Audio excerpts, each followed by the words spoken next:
Дискриминация? Стереотипы? Аб'юз? А можна по-людску?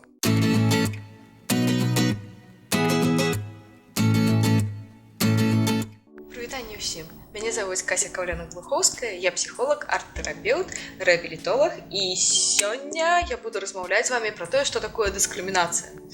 Вельмі люблю дзень 1 сакавіка, які называецца Zero Discrimination Day з 2014 года па ініцыятыве ААН. А вось у 1830 годзе паняцце дыскрымінацыі было ўведзенае Томасам Райсам у кантэксце вывучэння расавых стэрэатыпаў і забабонаў, перадузятасці адных людзей, то бок адной нейкай нацыі, этнаса перад іншымі. Пазней гэтае паняцце было трошкі змененае, таму што мы называем дыскрымінацыяй не толькі нешта звязанае з расай альбо этнасам.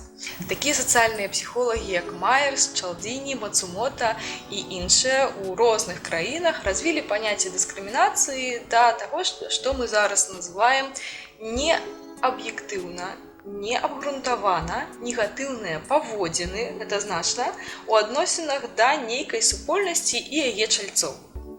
Вельмі значна засяродзіць увагу на тым, што у канчатковай ступені дыскрымінацыя гэта заўсёды паводзіны негатыўныя ў адносінах да кагосьці.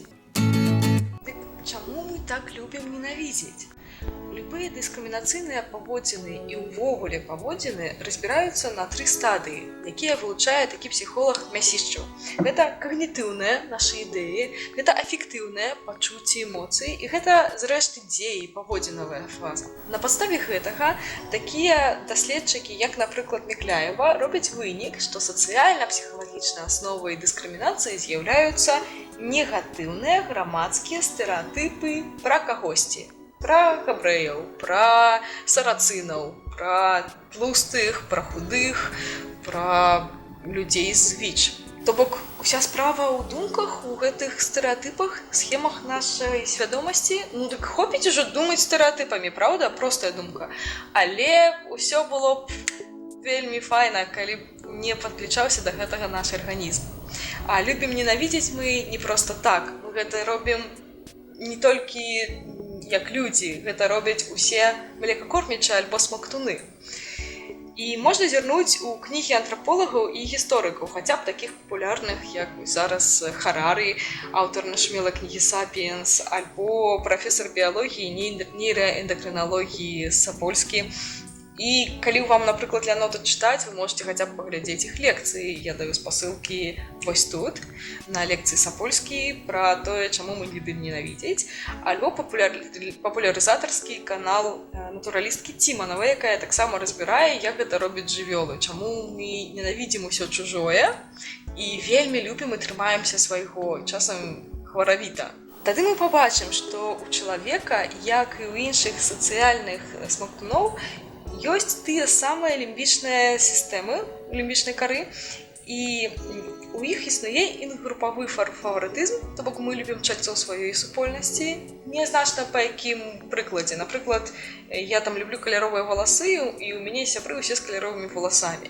Іх я вельмі люблю, а людзей, якія не фарбуюць свае валасы, я пачынаю ціха альбо люта ненавідзець. І ў нас вось ёсць гэтая дыскрымінацыя ўсяго чужога і новага. Развіваецца гэта яшчэ з вельмі маленькага ўзросту, у залежнасці ад таго, як нас выхоўвалі. Выхоўвалі з варожасцю, з насцярожанасцю да новых стымулаў, ці наадварот з цікаўнасцю. Усё новае і незразумелае для арганізма з'яўляецца стрэсавым фактарам. І запускаецца проста ў арганізме фізіялагічная рэакцыя на стрэс. Каб распазнаць, з'яўляецца нешта новае, вось тое, што мы сустрэлі, нейкі новы стымул для нас небяспечным, страшным, ён нам пагражае ці не, запускаецца вельмі хуткае мысленне, таму што зрабіць гэта трэба хутка. А раптам вы там сустрэлі льва, вы не ведаеце, што такое леў, але вам трэба вельмі хутка зарэагаваць, каб вас не з'елі. І вось проста эвалюцыйна ў нас захавалася такое хуткае мысленне. Пра яго яшчэ казаў першы сярод псіхалогіі нобелеўскі лаўрэат Даніэль Канеман. Ён, праўда, атрымаў Нобелеўскую прэмію за ўнёсак у эканамічную тэорыю, але гэта эканамічная тэорыя ў яго атрымалася менавіта таму, што ён выкрыў і апісаў два тыпы мыслення. Гэта аўтаматычнае хуткае мысленне, тое самае з дапамогай шаблонаў, схем і стэрэатыпаў, і другі тып павольнае мысленне, тып Б. Калі мы сустракаем новы стымул, першым рэагуе тып А. То бок гэта аўтаматычныя думкі, яны вельмі хуткія і часамі нават не счытваюцца, то бок мы не заўважаем, як мы пра нешта думаем. А потым ужо заўважаем, што ў нас з'явілася нейкая эмоцыя. Напрыклад, у нас з'явілася агіда. Агіда паказвае, што у нас включаецца сістэма рэакцыі пазбягання, і гэты нейкі новы стымул быў распазнаны як небяспечны, непрыемны, і ад яго лепей альбо аддаліцца, альбо яго знішчыць. І вось гэтае пачуццё агіды разам са схаванай злосцю у ім гэта аснова любой дыскрымінацыі. Доктар біялагічных навук Дубінін казаў, што і кажа зараз, ён яшчэ жывы, што млекакормячыя яны нараджаюцца без усталяванай сістэмы ведаў пра свет.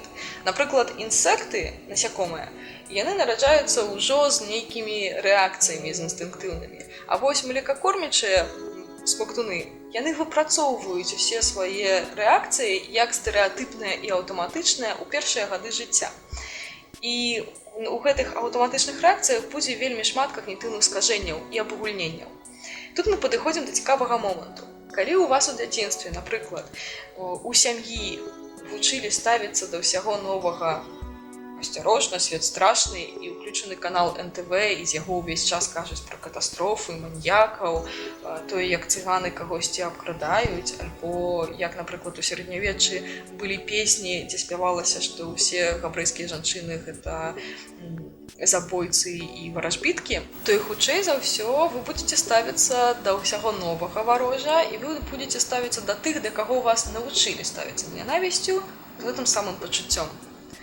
І вы не заўважаеце ўжо асобу ў асобе. Вы толькі будзеце бачыць прадстаўніка нейкай супольнасці, на якой вісіць вось гэтая вось шыльдачка «Небяспечна», «Асцярожна». Гэтую лагічную памылку яшчэ ў 16 годзе заўважыў і апісаў філосаф Монтень.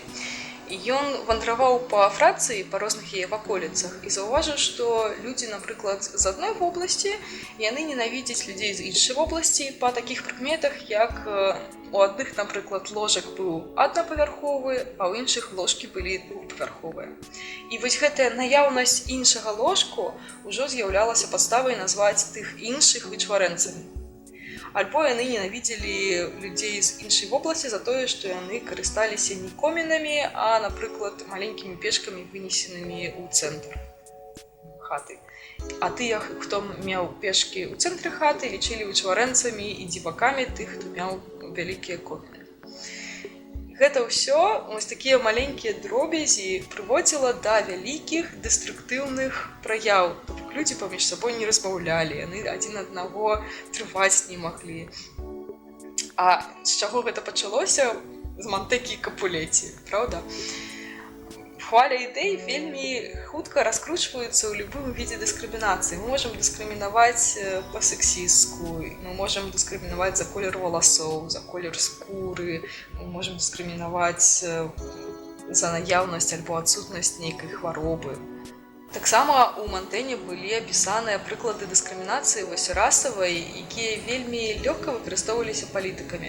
Напрыклад, палітыкам трэба было ў той час іспанскім падчас канкісты ў Паўднёвай Амерыцы знайсці нагоды для таго, каб забраць у рабства людзей індзейцаў, туземцаў мясцовых. І што яны зрабілі? Яны апісалі, што ў жанчын туземскіх плямёнаў няма менструацый, яны не жывуць у манагамным шлюбе, яны жывуць у полігамных сем'ях такіх вялікіх, і яны мыюцца па 16 разоў на дзень. Гэтыя прыкметы, далей падгульненне, сведчаць пра тое, што яны не з'яўляюцца людзьмі. Адпаведна, з імі можна сябе паводзіць, як з нелюдзьмі. Яшчэ далей гэтую тэму развіваў Мішэль Фуко. Ён таксама звяртаў нашу ўвагу на тое, што дыскрымінацыю выкарыстоўваюць у палітычным плане у гульнях улады.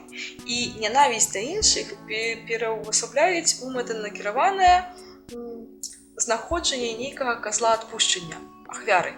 Мы знаходзім гэтую ахвяру, на яе просто сублімуем, сліваем усю сваю агрэсію за ўсе крыўды свайго жыцця, за ўсё, што мы там перажылі. Ужо не пачынаем ненавідзець сваю ўладу, напрыклад, таму што ў нас ёсць іншы вораг і іншы аб'ект нянавісці. Таму вы можаце задавацца пытаннем, для чаго вам капаюць у вушы, што трэба ненавідзець тых ці іншых. Мішэль Фуко першы звярнуў увагу на тое, што апроч за расавую дыскрымінацыю ёсць яшчэ такая дыскрымінацыя, як людзі з псіхіятрычнымі дыягназамі, што да іх ставіцца па сутнасці як да вязняў ці да нейкіх злачынцаў, і што існуюць розныя віды сексісцкай дыскрымінацыі па арыентацыі, па проста гендерных прыкметах.